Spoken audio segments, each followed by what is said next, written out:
Good evening from Painesville and welcome to Elbc Newsline. Today is Thursday, March 5, 2026, and I'm Grace Tower presenting. In our top stories,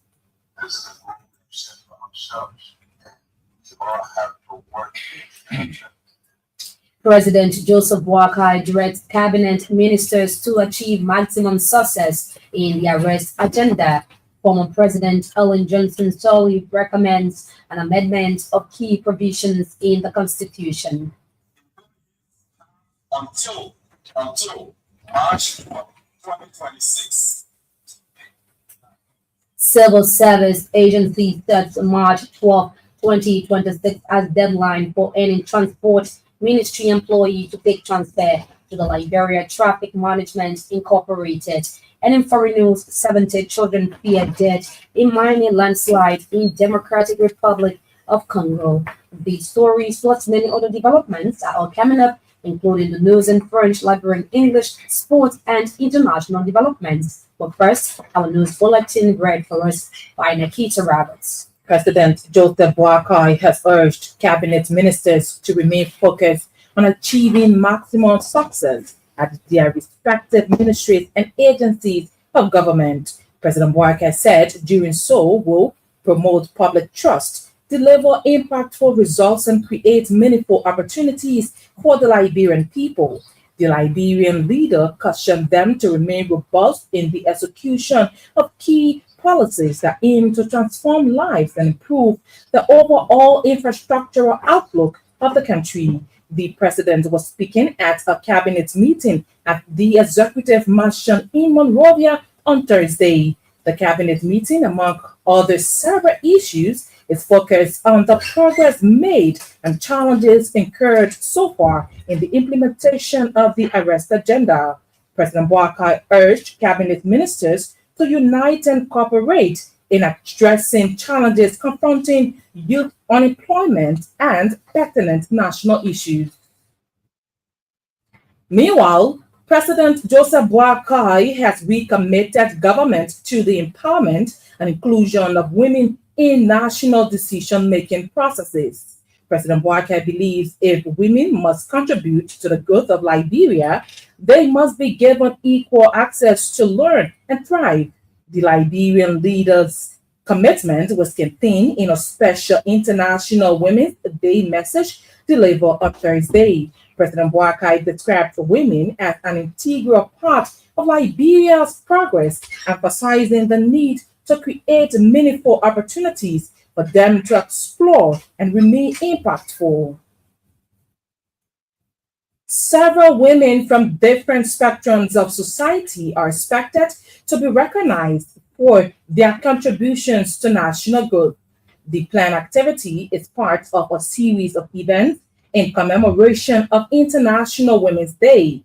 The day, according to the General Ministry, is expected to be celebrated gains Liberian women continue to make in achieving national progress. In an ELBC interview, Gender Minister Bremen Horace Colley underscored the significance of the day to addressing barriers affecting women's development across Liberia. The day is expected to be celebrated under the theme Give to Gain. President Joseph Boakai has issued Executive Order number 161, extending the mandate of the Asset Recovery Task Force to additional 1 year. This followed the expiration of the task force 1 year mandate on Tuesday, March 5. That's today, March 5. According to the release, the extension of Executive Order 145 will enable the Asset Recovery Task Force to complete critical national objectives of the institution. The task force, among key functions, is mandated to identify, retrieve, and restore stolen government properties and assets while safeguarding and promoting national development through appropriate legal framework. President Boakai urged the task force to work in collaboration with the Ministry of Justice, the Liberia Anti-Corruption Commission, and the Office of the Ombudsman to facilitate the smooth operations of the task force. Former President Ellen Johnson Sirleaf has challenged members of the legislature to take decisive action in amending key provisions of the Liberian Constitution. Madam Salib wants reforms, particularly in Article 27B, which addresses citizenship and naturalization. She described the current provision as discriminatory and urged lawmakers to take proactive steps to change it head on. According to the former Liberian leader, the Constitution restricts citizenship to persons of Negro descent by birth or naturalization, an approach she says is outdated in today's society. Madam Shirley believes revising that portion of the Constitution will make the country more inclusive and encourage Liberians in the diaspora to return home and contribute meaningfully to national development. At the same time, former President Ellen Johnson Sirleaf has stressed the urgent need for stronger policies and legal measures to address Liberia's growing land crisis. Madam Sirleaf warned that in the absence of a well-regulated land policy, the situation could take a dangerous turn. She noted that the increase in cases of illegal land grabs across the country should be a major cause for concern. The former Liberian leader said, despite the existence of landlords, more needs to be done to ensure peaceful coexistence among Liberians. Madam Sirleaf is also calling on the government to use its authority under eminent domain to acquire large portions of unused land and develop them for the benefit of the country. The Civil Service Agency CSA has given March 12, 2026 as deadline for any employees transferred to the Liberia Traffic Management Incorporated (LNTR). CSA Director General Dr. Josiah Jukas said after the March 12 deadline, no employee will have the opportunity to take transfer to the LMTR. Dr. Jukas stated that the government intends to provide an opportunity for employees at the Ministry of Transport to take employment at the company or remain in its employ. Speaking at the Ministry of Information regular press briefing, the CSA boss said the option for employees to transfer to LPMR is voluntary and not mandatory. Speaking during a press briefing, he disclosed that the Civil Service Agency verified 191 workers at the Ministry of Transport, out of which 176 employees were confirmed as legitimate civil servants. He added that the government has decided that all verified workers will keep their jobs and will be reassigned within the ministry's new regulatory structure as part of ongoing reforms. According to him, workers who decide not to move to LPMR will continue serving as civil servants under the Ministry of Transport. The government of Liberia is expected to host a major fisheries investment conference aimed at attracting investors and strengthening the country's blue economy. The Director General of the National Fisheries and Aquaculture Authority, NAFA, Sarah Sembe, said the conference will be held from March 30 to 31 in Lower Magibi County. Director Sembe said the event will bring together government officials, international partners, investors, and fisheries experts to discuss opportunities in Liberia's fisheries sector. According to him, the conference will showcase high-value fish species found in Liberia's waters while encouraging partnership between local businesses and international investors. He believes increased investment in fisheries could help address food security challenges and creates employment opportunities for both coastal and inland communities. The Liberian Senate has mandated the General Auditing Commission, GSC, to audit the administrations and council of the 15 counties. It followed a communication from Nimba County Senator Samuel Koga on Thursday. Senator Koga requested in his communication that the county administrations and councils be audited over the period from January 2024 to March 2026. He noted that a move will inform the Senate on the sustainability of finances and deliver statutory services.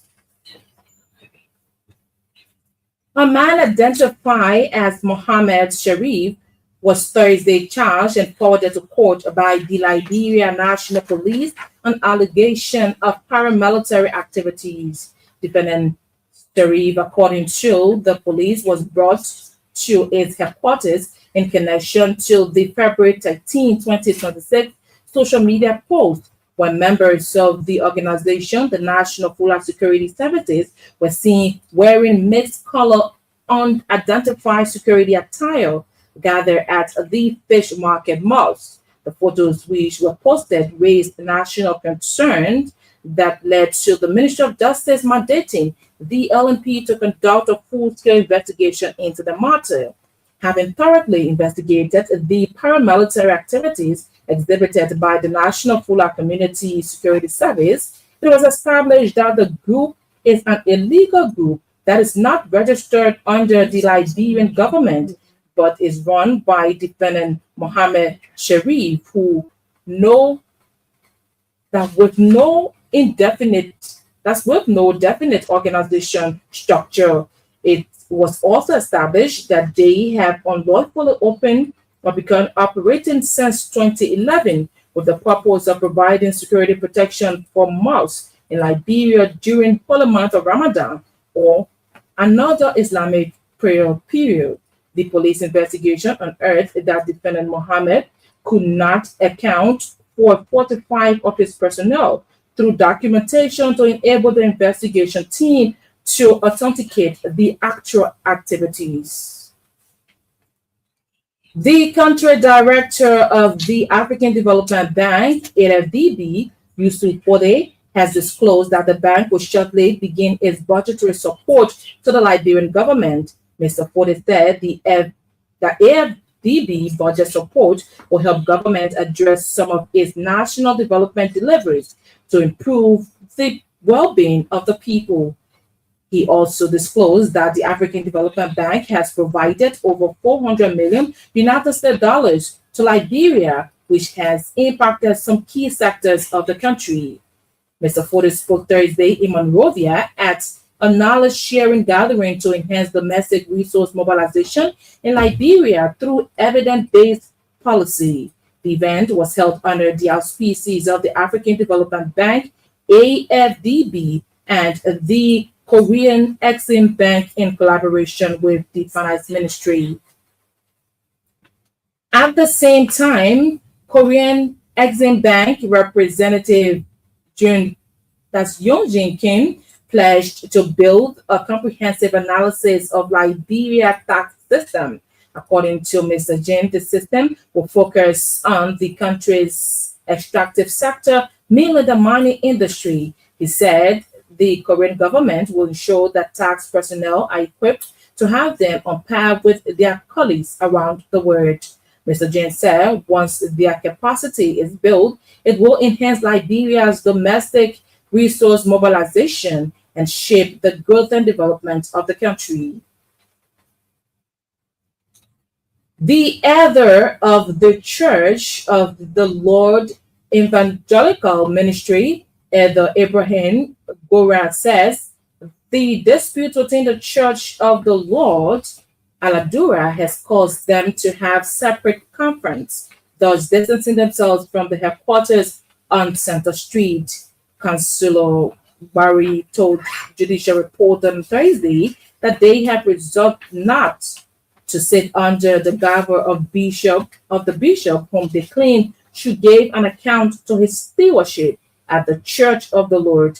He said the matter has been pending before the civil law court for litigation, which was filed by the church on Center Street, not later decided to withdraw the case after an assignment for referral was assigned on the case. The Liberia Broadcasting System, LBS, has called for urgent and structural regional action to confront the growing threats of misinformation and disinformation across West Africa. LBS maintained that public broadcasters are operating in an increasingly volatile information environment with the emergence of fake news. The Deputy Director General for Public Affairs, Alexandra Amnon, made the remarks at ECOWAS' second meeting of Directors General of State Media in Cotonou, Benin. Representing the Liberia Broadcasting System Director General, Madam Amnon stated that public service media must not be treated as ceremonial institutions, rather strategic pillars of democracy, accountability, and regional stability.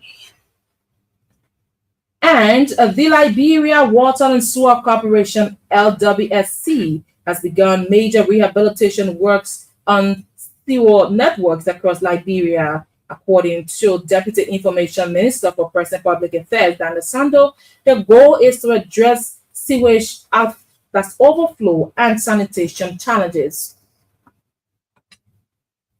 Many thanks, Nakita Roberts. She makes a return later with the weather and hopefully our international developments. Earlier today, members of the cabinet held discussions with President Joseph Boakai on key national issues in Monrovia. Amongst those issues being highlighted is the implementation of government's agenda for inclusive development. At the start of the meeting, President Boakai, as chair of the cabinet, spoke on a variety of issues, including the AID job creation and Middle East conflicts.